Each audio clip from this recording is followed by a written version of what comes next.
欢迎你回到节目现场。我们接下来讨论的是国际议题。那今天看到这一则讯息的时候，一文也是蛮惊讶，就是以色列又在发动攻击了。这一次是攻击哪里呢？是攻击也门的首都。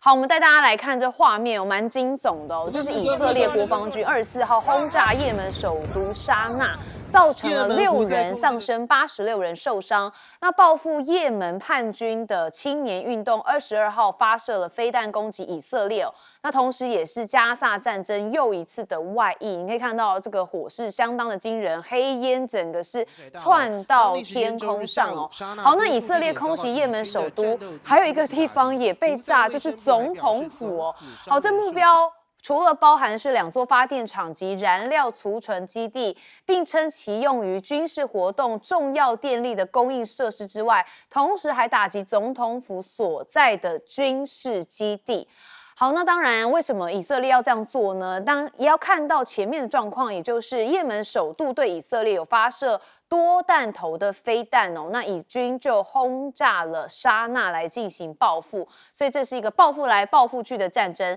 好，那也门胡塞组织也发射了这个多弹头的弹道导弹哦，凸显出严重的问题，也就是弹道飞弹技术持续的扩散，一旦有极端组织能获得核武，也可能会有相对应的弹道飞弹技术来加以发射。好，那这计划是全面性的占领，以色列现在加大这对加萨的攻击力度哦。过去在24小时之内，只有这个24小时之内，以军袭击已经造成了是64人死亡，还有近300人受伤。那自去年10月战争爆发以来哦，累积死亡的人数已经达到了62000多人，另外还有超过157000人受伤，所以这是一个非常巨大的伤亡。好，那以色列也获得了这个川普的全力支持哦，所以要求速战速决加萨问题。以色列可以这么短下哦，真的跟川普有很大很大的关系哦。现在看起来哦，这个以色列纳坦雅胡哦，川普也根本管不住。好，以色列总理纳坦雅胡跟战略事务长呢是美国总统说哦，美国总统川普对以色列在加萨地带的军事行动给予全力的支持，而且要求以方必须在有限的时间内完成对加萨城的攻击。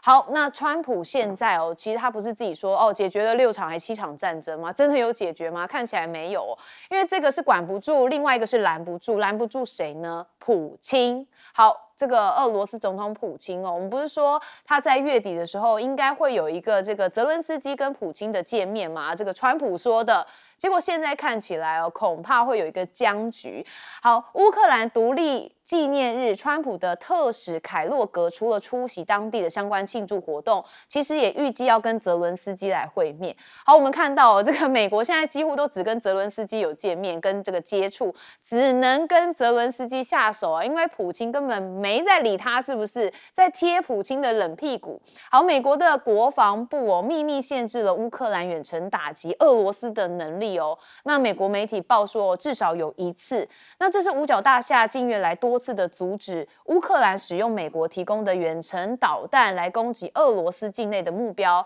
那像是这个 ATACMS 哦，这个射程有300公里，那就被认为说这个是跟川普政府寻求推动俄乌和谈的一个战略有很大的相关。那普京这边到底是怎么想的？其实完全没敷衍川普吗？这范是说俄罗斯已经做出了重大让步哦。那也看到说有暗讽泽伦斯基没有实权，所以俄罗斯的外长是打脸川普，说乌俄的元首并没有安排见面哦。那到底是怎么回事呢？那说面对泽伦斯基而言哦，这是另外一个机会上台，那他们认为哦，不认为这件事情有用，所以是不是川普在贴冷屁股呢？那我们再看到川普搞内乱，中国这边哦也做了不同的事情。我们先看到美国内部哦，现在川普威胁说我要向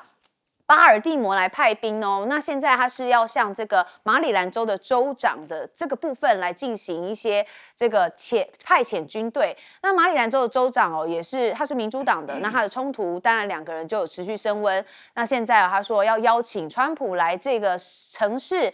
体验所谓的安全散步。那也看到美国确实有民调上面显示，有越来越多人是不支持川普的，说只有40%的美国成年人对他的表现院是有强烈的支持。那是美国搞内乱，但中国大陆恐怕还在秀他们的武器肌肉。我们看到93阅兵最后的彩排，惊现这陆版的海马式，射程是600公里，涵盖全台耶。那很多人看到就这个武器非常的厉害就一直在说哇，希望赶快看到公开亮相的机会。那另外，中国的93阅兵加紧在彩排，那像是有一些新型的战机也将首次亮相，像是这个什么涡扇20引擎的歼20S 战机以及运20B 的运输机等先进战机会进一步的扩大空中空军的一个编队展示规模。好，所以现在在国际上面哇也很乱，尤其以色列这边又加大攻击了。我们首先问亮哥，这个以色列等于是帮美国出气了。那也门胡塞武装，以色列这种打法是没有用的啦。因为胡塞武装，你真的要把它摧毁，你一定要登陆了。而且美国估计过，至少要派5万人，因为它那个地方丘陵啊，地形很复杂啊，所以你一定要真的登陆，才能够真正把它打下来。不然他们还是很多人会躲在各种地形啊，它虽然没有阿富汗那么极端啊，可是很容易躲藏就是了啊。那以前胡塞武装跟阿拉伯美国对打了好几年啊，也没辙啊。所以我跟你讲啊，以色列就准备被胡塞武装做更多的轰炸吧。你如果这样动手，胡塞武装绝对不会对你客气的啦。那另外就是这个加沙以色列事实上9月中要进行一个地狱之火的总攻击啊。他已经宣布了，那大概要动员超过大概6万的士兵然后已经要求加沙地区巴勒斯坦人100万人要全部撤走。所以我讲白了，以色列根本的计划就是要占领嘛，他就是要清空嘛，只是他不是用种族清洗啦，他要叫你离开啦。所以他就事先预告。那坦白讲，这个想法跟川普是一样的，就是以色列根本就没有要撤出加沙的这个打算没有，他就是要永久占领跟以前叙利亚那个戈兰高地是完全一样的那他目前的作为就是9月中在最后大打一次所以表面上讲什么为了救人质那是骗人的啦，你这样打人质就死定了嘛。对啊，人质大概还有100多个嘛。所以我认为他根本就不是为了救人质，他是要驱逐哈马斯，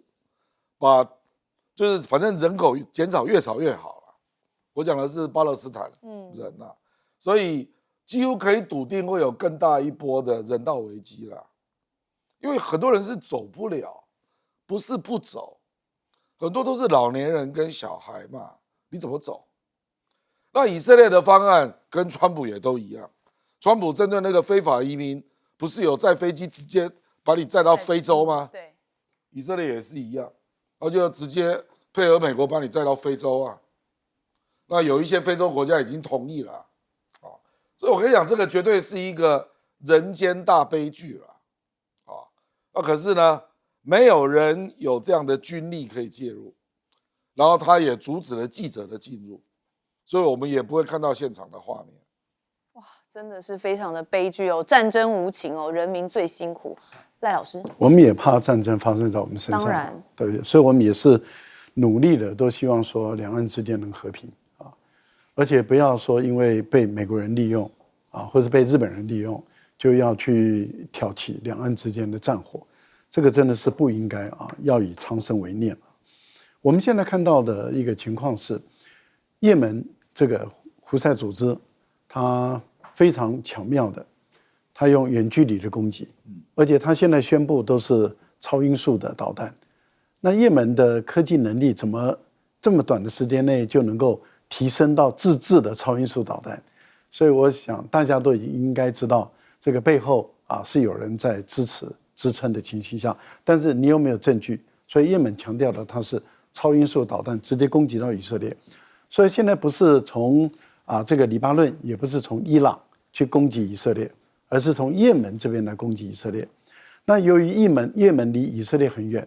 那当然也门的这个攻击不可能改变以色列的现状，也不可能把以色列整个摧毁，但是它确实让以色列感觉到很大的困扰，因为它的国境都不再安全，也就是动不动就一枚导弹就落下来了，然后他就不断的在拦，有些拦的成功，有些拦的失败。那这个以色列的民众会对他们的政府很有意见。以色列的内塔尼亚胡对于也门的攻击也只能够是报复性的攻击，他也不能改变这个也门的胡塞组织的现状。为什么？因为距离太远了，如果不把地面部队投进去的话，你根本解决不了问题。可是又不敢投进去，这个战争就打得没完没了。而这么远距离的战争，美国做不到，以色列做不到，所以就永远没有办法，也就是对也门的胡塞组织就束手无策了。而美国跟这个胡塞组织又达成一个协议，也就是美国不介入对于也门的胡塞组织的攻击，胡塞就不会去打这个美国的船。所以美国为了自己的利益，也就不能够帮以色列来打这个胡塞组织，因为这样的话就能够使美国的船舶能够走在红海，不会受到攻击。那就这个时候就只能靠以色列自己的力量了。以色列又没办法做到，所以您看到的都只能够报复性的攻击，就没完没了。对，就没完没了，一直下去，一来一回，那永远解决不了这问题。英国也不能帮了，美国也不能帮了，你就靠着以色列。所以我觉得又开了另外一条特殊的战场，就是现在伊朗跟以色列不能打，但是伊朗还有中东卡达等这些富豪，他们可以支持胡塞组织，胡塞组织就越打越猛，越打越猛，它的经费就越来越多，武器弹药就越来越多，所以胡塞就越来越壮大。那也就是说，以战养战就形成了，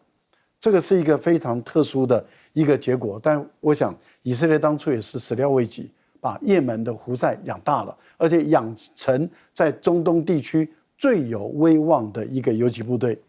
这个是你美国、以色列你们的脑袋想到的一个结果吗？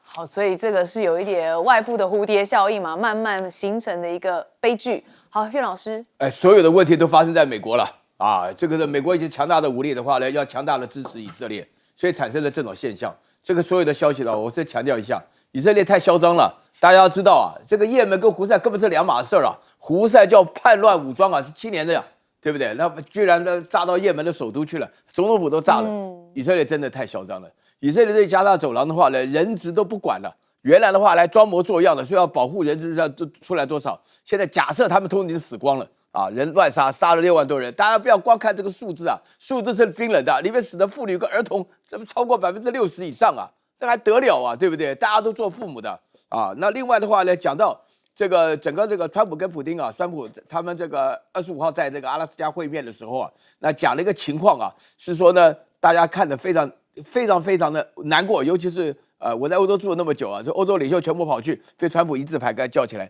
基本上跟训话一顿啊，已经够侮辱了。他居然讲到一半他跑出去跟普丁打电话打了40分钟啊，那这个真的是超级侮辱的啊！在这种情况下的话呢，那个川普基本上的话呢，他的认知中，其实大家请要记住啊，这个范斯中间讲了一句话啊，川普基本上就是认知叫范斯来当这个传声筒。他说什么？哎呀，他说啊，哎呦，我们过去啊，俄罗斯做出重大的让步，那完蛋了。我跟你讲啊，这接下来的戏码就是美国要逼的这个乌克兰的。我跟大家强调一个消息啊，乌克兰在战前的时候4400万人啊，现在跑掉了3000万人，剩下1200多万人，这个实在是太惨了，3200万人跑掉了啊，整个国家国不成国啊，然后呢家不成家，在这种情况之下，那另外的话呢，这个川普现在也非常麻烦。原来是搞到洛杉矶，后来又搞到华盛顿 DC， 现在又要搞这个巴尔的摩，要搞芝加哥，又要搞纽约，而且动不动开口就是派国民兵啊！美国是什么回事啦？美国真的很混乱吗？我们有很多人的话呢，都有亲戚朋友住在美国普遍上来讲的话呢，美国这边的问题没有到这种地步。那川普为什么要制造这种美国很紧张的情况下，还要派部队？大家要了解啊，你派部队到海外去都是件大事，你派部队到自己的国内，这个还得了的事情？那大家要记清楚一件事情，就是川普本身的话呢，就要跟大家制造这种感觉，就是美国内部当中有民主党所领导的州的话，所发生的问题的话，都是刻不容缓。啊，这个是美国的耻辱，他自己说过，他觉得很丢脸。所以在这种情况下的话呢，他一方面要解决外国的战争的问题，另外的话呢，还要在国内发动战争。另外，这个川普本身来讲的话，委内瑞拉啊，这个马杜罗他自己也要准备派兵去攻击了啊。所以川普本身还好意思讲要争取诺贝尔的和平奖，他自己是一切世界战争的乱源呐。真的，我刚刚第一个想到也是乱，美国内部乱，国际政治乱，台湾内部也有点乱。好，我们休息一下，马上回来。是吧？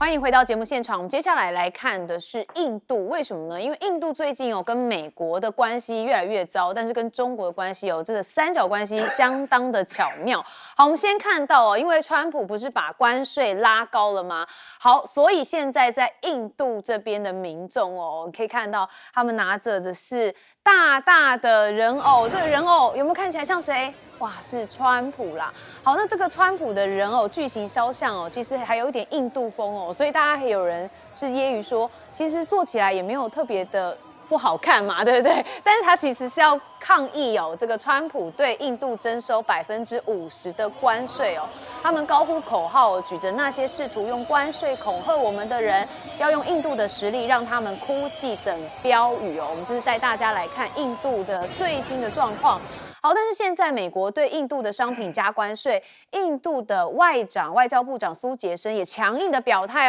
硬起来了。他说：“爱买不买，生意不想做就别做，没人强迫你。”好，确实我们也看到他有讲了更多的话，我们来听一下。If you have a problem buying oil from India, oil or refined products, don't buy it. Nobody forced you to buy it. I mean, but Europe buys, America buys. So you don't like it, don't buy it. 好，也算蛮有 guts 的这个在台湾可能听不到这样的说法。他说这些贸易的谈判都还在进行但这些红线必须要遵守，才能捍卫印度像是农民跟小型生产者的利益。好，不过我们也看到印度外交部长也说，中印的关系发展跟美国是没有关系，因为很多人认为说是因为美国现在的高关税，所以让他们推向跟中国的关系比较好。但他反驳了这样的说法，他说最近的外交的接触是由美国贸易行动推动的猜测那他说将印中关系的发展视为对印美关系变化的直接反应。他说这类看法是一种错误的分析，这是苏杰生所说的。好，当然他要反驳啦，不过大家的这个意味猜测意味当然秀的味道也比较浓厚。但我们也看到现在又有新的细节了，这是小包裹免税8月29号到期所以现在很多国家说好吧，那既然接下来没有免税的话，我就暂停寄到美国了。好，这是川普政府在5月终止了中国的最低免税额门槛，所以800元以下的小额包裹就得申请纳税关税。那7月30号行政命令更是决定从8月29号开始要适用范围到所有的国家。哇，大家现在觉得这个要寄到美国相当不方便，干脆就不寄了。那美联社则是说，德国、丹麦、瑞典、意大利的邮政服务，他们也都说了立即停止向美国运送大部分的商品那法国、奥地利则是从25号开始效法，那英国的皇家邮政则是从26号起暂停，所以大家都陆续的不要再寄到美国，因为会被课到关税。那也预告说，从英国寄发价值超过100元的物品将被征收10%的关税。那欧洲的邮政就抱怨说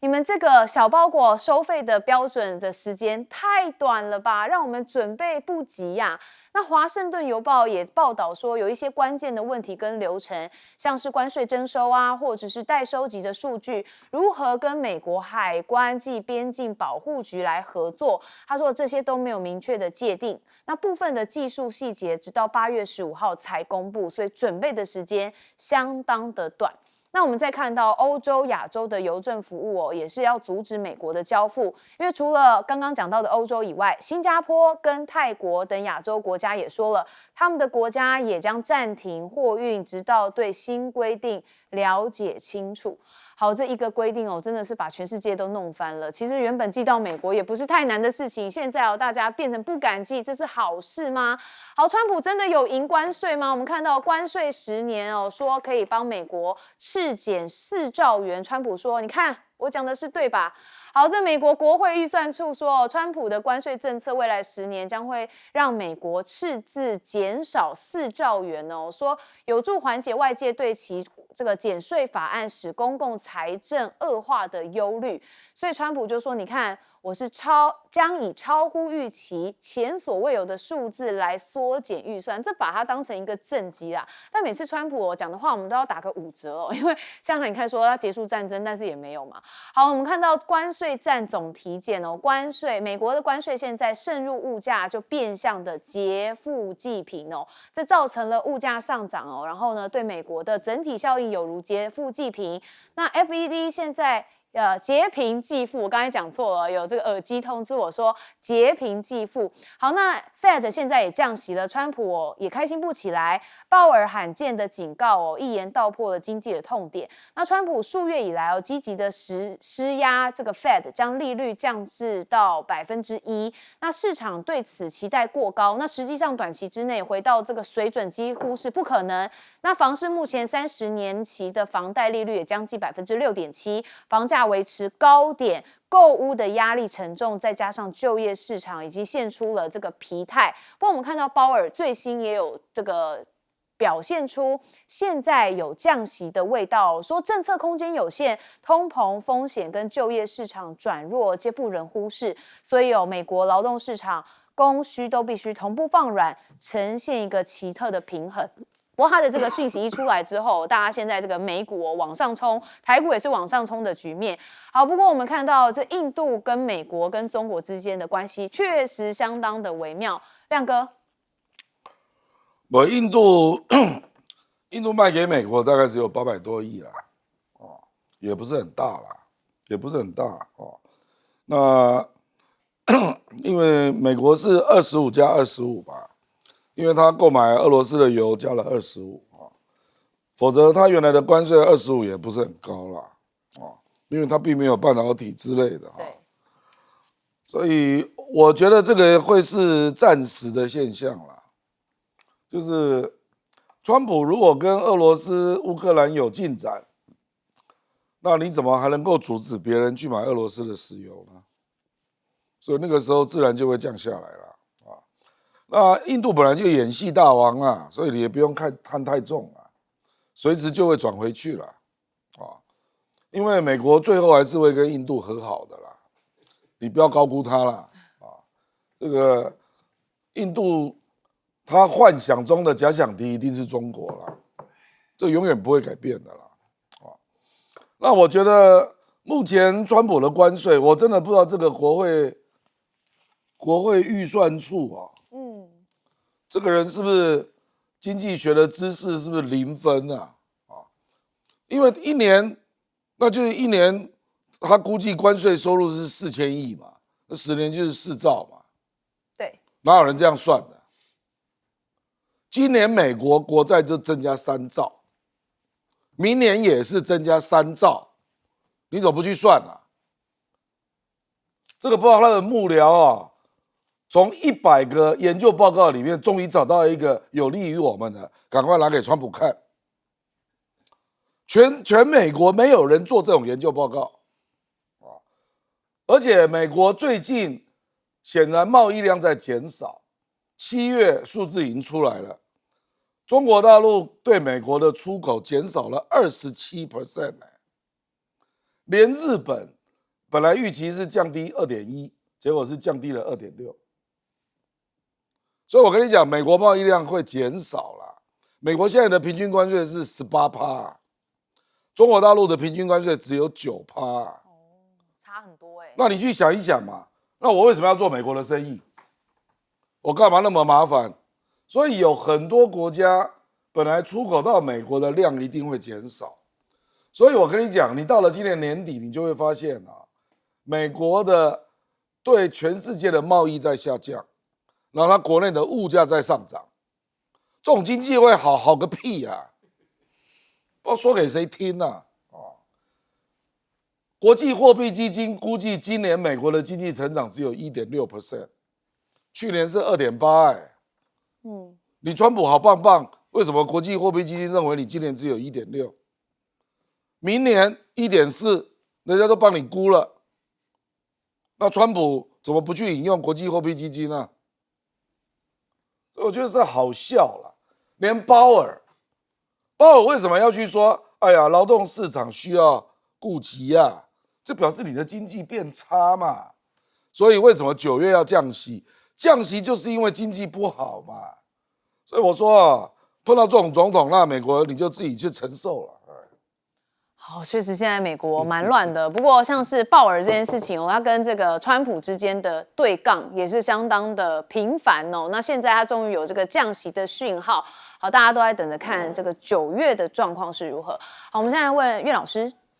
我跟你讲哈，有关于鲍尔的话呢，在这个 Jackson Hole 哈，这个非常重要的，大概是美国每年度最重要的财经会议当中，他讲了6点呢。其中的话呢，一个最重要的观点是，他说这是我最后一次在 Jackson Hole 里面表达这个对于美国这个降息的态度啊。那么他意思就是说，他准备走人了。有人就开始在讲，说9月份会不会降息啊？那么降息的主要理由的话呢，就是因为呢，美国明显的有通货膨胀的问题。然后呢，他讲了几件事情，他分成6点了，大部分都是矛盾的。不过我记得当中最重要的有2件事情。第一个的话呢，这个鲍威尔啊，他基本上会说是美国会有通货膨胀问题，但他讲了，他说美国的通货膨胀是一次性的，他认为这个关税就是一次性的啊。这个讲起来的话，我觉得他是1年性的了啊。他这个讲法的话，就让人家听起来很矛盾。另外他讲的话呢，有个真正的矛盾是说，美国的就业率会上升。但是的话呢，薪水啊也会跟着上升，所以会导致他们的通货膨胀会上升。这什么原因呢？就它最主要原因是在讲，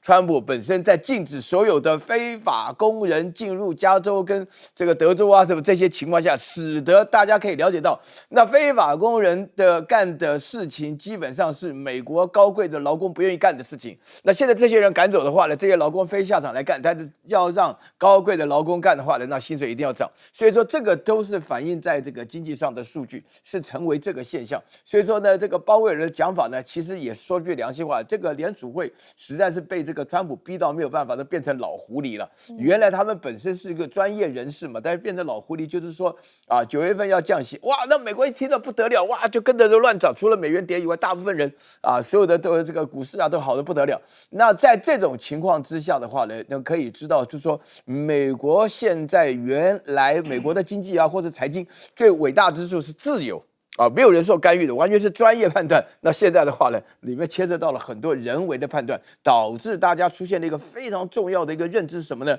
就是说呢，对于美国常常提供了非常多的讯息，到底是真是假都搞不清楚，这个是最大的问题。好，问题蛮多的所以现在很多人也觉得美国它在角力上面会不会有一些更大的危机就在后面等着？赖老师。对，您刚提到了，也就是说有个报告认为说，他们的关税10年以后会帮助美国减赤4兆美元啊。上半年才多收1000多亿美元，那如果你要减4兆，平均下来每一年要4000多亿美元，这个做不到啊。这是第一个。第二个就是刚刚郑亮已经有说了，就是中国大陆对美国的贸易额在下降，出口在下降，日本也在下降，日本的汽车已经少了10%了。丰田他们都少了嘛，所以等于是欧洲各国对美国的出口都在下降。下降的情形下，当然你的关税还是高的话，你的关税的收入还是会增加，可是不会他预想的那么的多。但是问题就在于都在下降的时候，它的营业所得税也会下降，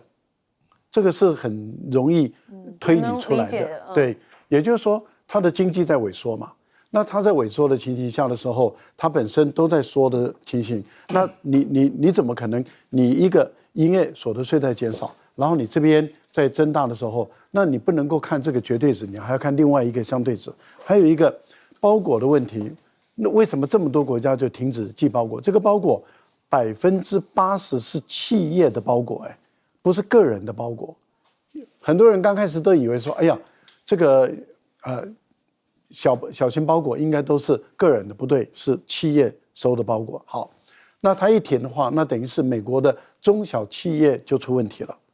中小企业出问题，如果它营运有困难，它到最后倒闭解散，那国内的经济就业机会、就业情况、营收就各方面都减少。所以我觉得美国还要乱多久，没有人知道。那个也可能他发现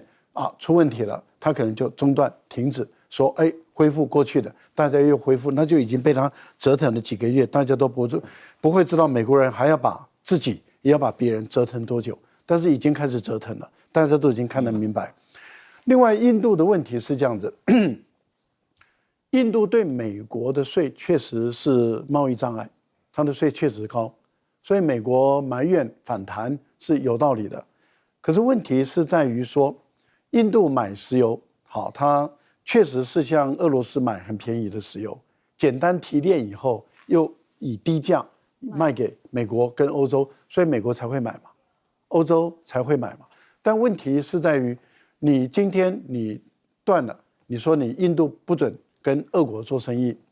不准跟他进，那印度如果真的做到了，问题就在于，印度跟俄国的关系就改变了，俄国对于欧洲的影响力跟俄乌战争也会改变。可是，你今天莫迪他推动的是民粹主义、民族主义，这个力道能走多远，我是怀疑啊。因为9月份莫迪就要到美国去了，如果莫迪是真的下的决心就跟你硬杠到底，他就不需要跑去美国，那他还要跑去美国，那这个就是玩两手嘛。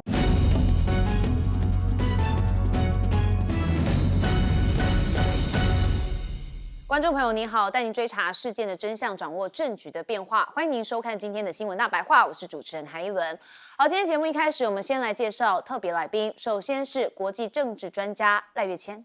主持人好，观众朋友大家好。另外是台大哲学系教授苑举正元老师。一伦好，各位观众朋友大家好。好，我们现在选举已经结束了，该回归大家的日常了吧？好，不过网络上现在莱尔校长现在又有2创影片，这次莱尔校长唱校歌了。好，我们赶快来听一下。莱尔，莱尔，我等齐声颂唱，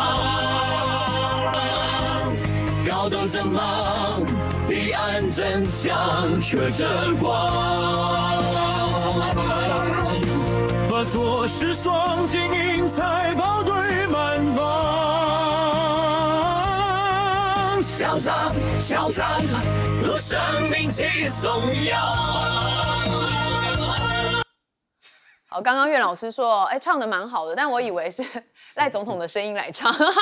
对，可以再更改进啊。不过看到说金银财宝堆满房所以大家又想到一个梗这个梗跟大家的生活又更贴近。好，我们看到这个图，哇，莱尔富。好，莱尔很有钱的意思，然后甚至大家还额外的在做延伸说停电多莱尔富，核电停莱尔富，教育衰莱尔富，医护累莱尔富，交通糟莱尔富，房价贵莱尔富，然后说大家欠莱尔什么啊？好，但是这个莱尔富因为我们知道这是个便利商店，很熟悉的名字这个恐怕便利商店也不敢拿这个来做一些揶揄啦。但是我们看到民进党现在年轻党工看赖总统其实他们自己也不是非常喜欢像民进党在2025年726、823罢免跟公投之中灰头土脸，特殊的是一向被视为 LKK 的国民党连续几波的这个讽刺总统的执政，以莱尔校长为主题的南方公园影片，不是在网络上面引发年轻人广传吗？就现在很多民进党党工是比较说还是比较想念蔡总统啦，对于当今圣上不买单，说不是所有的支持蔡总统的都是喜欢赖清德，赖清德忘了自己不是蔡总统。有人认为赖清德看起来就是老绿男。好，这是蛮多民进党党工甚至是支持民进党年轻人对赖清德的感受，这确实凸显了赖清德在年轻人上面的危机啦。那说现在得到817万票，当初蔡总统的这个支持度在第2任有这么多的支持，那很多人是因为喜欢蔡英文才支持民进党，但是赖清德没有搞清楚这一点，却表现得自我感觉良好，身边的人也只讲好话，永远都是在野党中共的错，说他表现的就像是大家最讨厌的老绿男。好，你说赖清德真的不知道自己是因为蔡英文，所以有一些额外的外溢效应吗？我倒不觉得，我觉得赖清德自己心里了然于心哦。所以他做了什么事情呢？824礼拜天这天，跟蔡总统在他的官邸见面。我们看到这张图，这是蔡英文、还有赖清德以及萧美琴3巨头在官邸会面。好，那跟他们是交换政局意见。这张图是由蔡总统的脸书所发出的哦，大家笑得很开心。好，但是很多人说还笑得出来吗？因为选得这么差，然后现在大家仇恨值这么高，所以很多人帮他们做了 OS 解读。那说蔡英文内心可能想，哈哈哈，顺风牌被你打逆风，现在愿意低头来找我了吧？想要利用我继续吃民进党老本，当我不知道吗？好，赖这边OS 是哈哈哈，老子皇帝梦还没结束，一时低头不代表我做的比你烂，不用嚣张太久。好，萧美琴则是哈哈哈，跟到一个烂组织。英姐当初就跟你说，别推我出去跟草包搭了，我真后悔呀。好，这是网友给的一些揶揄的话语哦，这是他们心里的 OS， 不代表本台立场哦。好，我们看到有人就说了，感觉英系要安插人了，不然派系也不帮赖。有人也说幕僚丢了这张也是很失格，惨败至少要表现出检讨的样子吧，还笑得出来。好，那我们看到大罢免遭蓝营完封，现在台湾独立建国联盟、台湾安保协会、卧草、台湾民主实验室等数个民间团体，为了应对大罢免时代对于台派之间的影响，所以在27号就要举办一个你以为知道却不知道境外假消息供应链的讲座。那要聚焦的是境外假消息供应链对本土政权的影响。好，他们说中国因为长期的介入台湾舆论，透过各种的假讯息攻击个人跟政党，从制造负面印象啊、形塑偏见，到直接介入台湾选举的舆论上面来操作。所以他说，中共可能会用这种假讯息来影响台湾。好，那确实大家就说，现在看起来这个中共最终是不会得逞的，取决于我们台湾全体人民有没有警觉。那反共护台不是口号，是攸关台湾命运的重要觉醒，所以拜托大家醒醒吧。好，不过我们也可以看到，很多人还是讲说，这反对共产党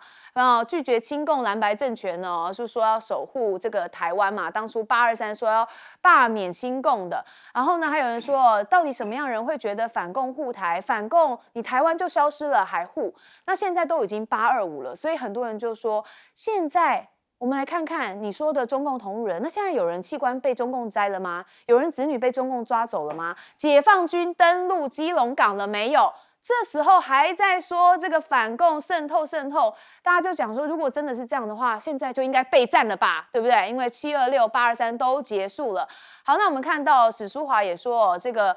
公投的部分花了11亿嘛，他现在就拿这个论点来说，可以买好多的营养午餐哦，然后说为什么要浪费11亿来制造闹剧呢？很多的民进党还有绿盟的人都是这样说的，甚至我们也看到核3公投没过，浪费11亿。那这个黄国昌就被骂了嘛，不过他现在反击说，民进党这件事情才叫做浪费，也就是发动大二罢，然后25-0，那又7-0，一事无成，才是真正的浪费公帑。好，我们看到莱尔宇宙真的大爆炸了吗？我们赖清德到底敢得罪这些人吗？曹兴诚、还有王义川以及李正浩这些人在这一次的这个罢免还有公投上面，可能都有一些分量啦，所以很多人说大爆炸了没？实在在等着看哦。亮哥，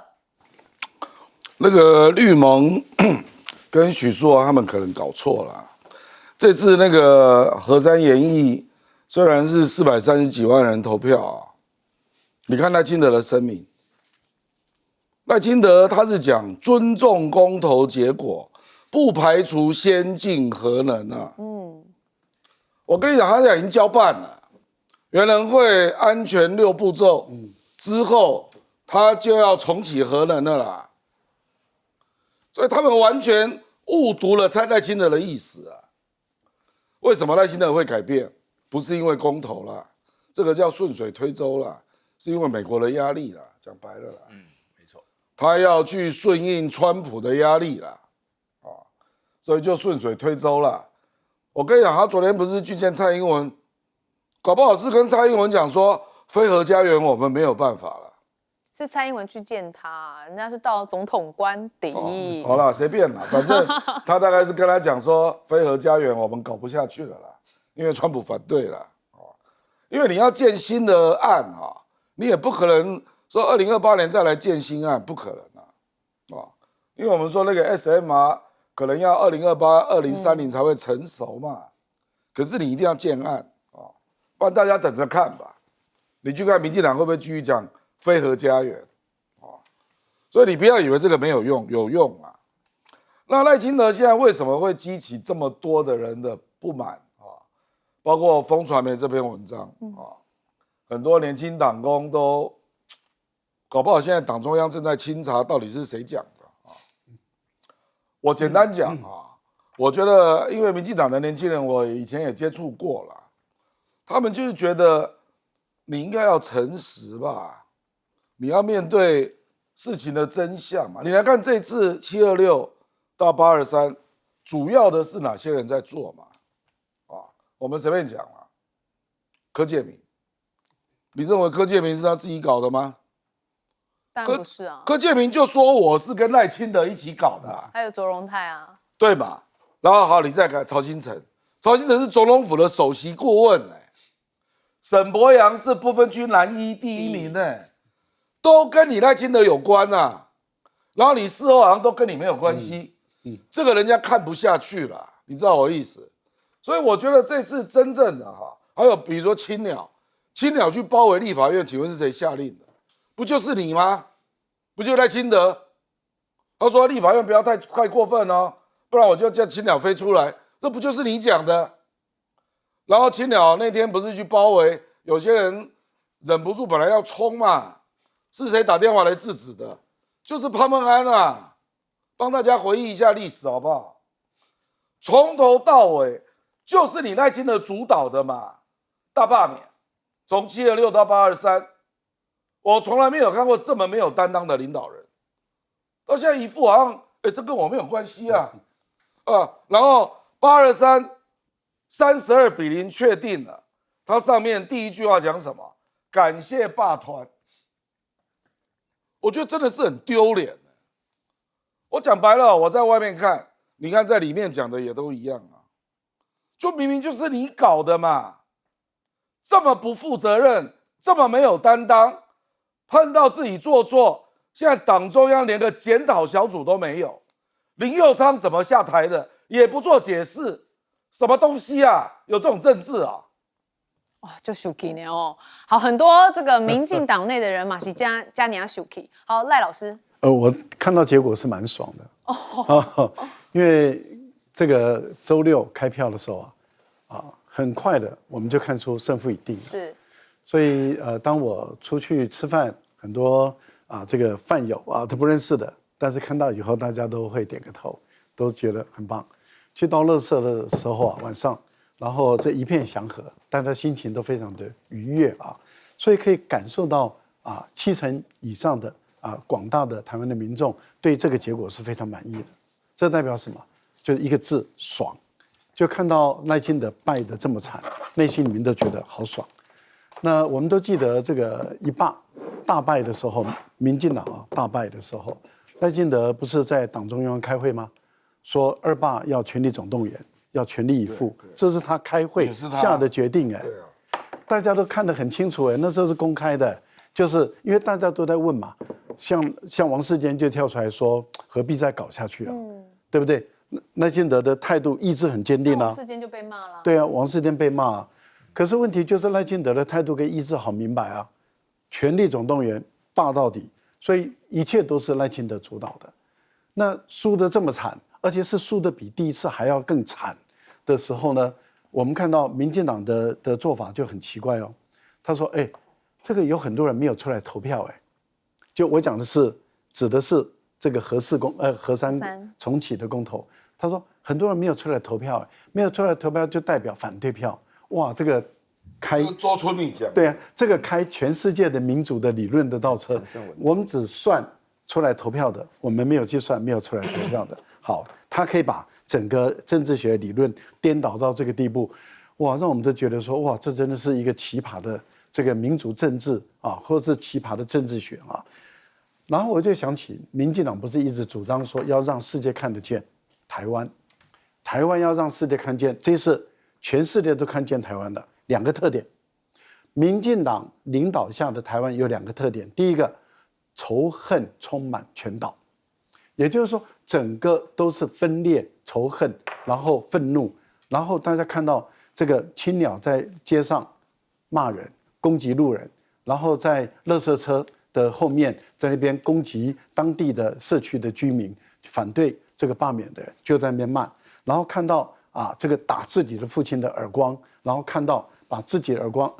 的父亲写上灵堂，父亲还健在，还要送去大体解剖。大家看到这样的一个违反伦常，而且欧美的媒体都在报道台湾的这一次全民大罢免充满了仇恨。第二个，欧美人为什么那么不支持民进党的罢免？因为他们觉得这个全世界整个欧洲、美国没有一个国家会这样做。选举输了不认账，要翻桌，然后要推动大罢免。那这样的话，以后的选举就没完没了了嘛。只要任何一个党选输了，他就推翻，说我要再举行罢免，无差别的推翻对方。大家都觉得简直匪夷所思。确实，全台湾看见了民主进步党不民主、不进步、落后的一个政党，带来仇恨的一个政党。我觉得这次赖清德要负完全责任不要把责任往外推了吧。好，仇恨这件事情其实真的有蛮多家庭都存在，因为这几次的选举韵老师，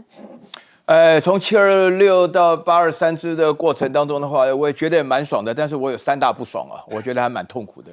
首先第一个的话呢，我觉得这个赖清德才搞了1年多大家觉得说大家都在强调他1年多啥事也没干，只搞了个大罢免，但是他接下来还有2年多大家都是很痛苦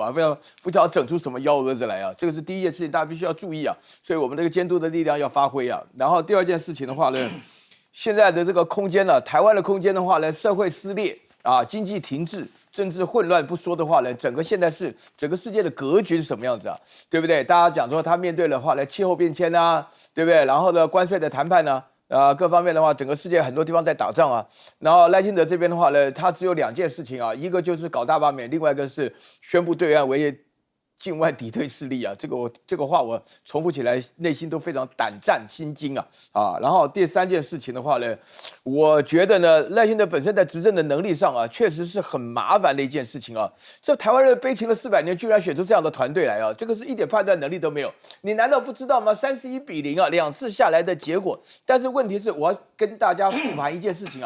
726之前的时候，柯建铭很得意的讲说，川普就是跟我们配合的，关税迟迟不公布，叫大家记住这件事情但是的话呢，实际上的结果通通是挂零挂蛋。在这样子的判断能力之下的话呢，我要强调，这个台湾本身的处境会印度化。印度从5月7号打了空战以后被干掉600里以后的话呢，出现的结果的话就没有人受到尊重。那这个在美国这边打这个招牌的话呢，说如果说川普是跟民党这边配合的结果的话呢，那么现在出现这种结果，表示你一点执政的能力都没有，一点民意支持的基础都没有。你这样下去的话呢，还有2年多，我真的不晓得你该怎么办。我觉得赖清德最好自己考虑考虑吧。好，我们休息一下，回来继续讨论。